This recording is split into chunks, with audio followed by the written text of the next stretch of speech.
comment les Sherpas de Kaizen ont pu survivre à ça? Cette semaine, on est parti à la montagne. Et comme tout bon vidéaste, on a emporté tout notre matos pour filmer tout ce qu'on va vivre. Dès l'arrivée, on s'est rendu compte qu'on avait un logement de ouf. Et avant même d'avoir posé nos affaires, il était déjà en train de préparer son matos pour aller en haut de la montagne d'en face. Première chose que tu dois faire, c'est pas de débarrasser tes affaires, c'est de faire le rig. Donc le lendemain, en se réveillant, on a pris directement le bus pour se rapprocher de notre but. Bon, on a triché un peu. Charlotte n'a jamais pris de télésiège de sa vie, donc c'était l'occasion de tester. Résultat, on avait encore 45 minutes de marche à faire. Bon, au final, ça nous a pris 2 heures puisqu'on faisait que s'arrêter pour filmer.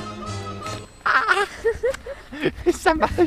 Ça va, le début c'était trop simple. Petite colline, petite prairie, des vaches. Trop mignon quoi. Mais après, le plus dur a commencé. Ah, et d'ailleurs, si tu ne connais pas, nous c'est Pasta Mozza. On parle photo et vidéo tous les jours, tout en faisant des prestations à côté. Ça commence à être compliqué. On est entré dans la forêt et avec la pluie c'était très boueux et glissant. Et évidemment pentu. C'est là où on se demandait, mais comment ils ont fait pour filmer Kaizen? Déjà la randonnée de base c'est pas notre point fort, mais avec une caméra c'est encore plus compliqué. T'as la pression de tomber et de péter tes jambes, mais surtout ton matos. Ouais, qui va tomber? Et évidemment, on est tombé. Mais au moins on a réussi à monter. Et franchement, c'était cool de voir la ville d'en haut. Vous trouvez pas qu'une montagne c'est pas assez? Alors abonnez-vous et on se dit à dans 2 jours pour la suite de cette mini-série.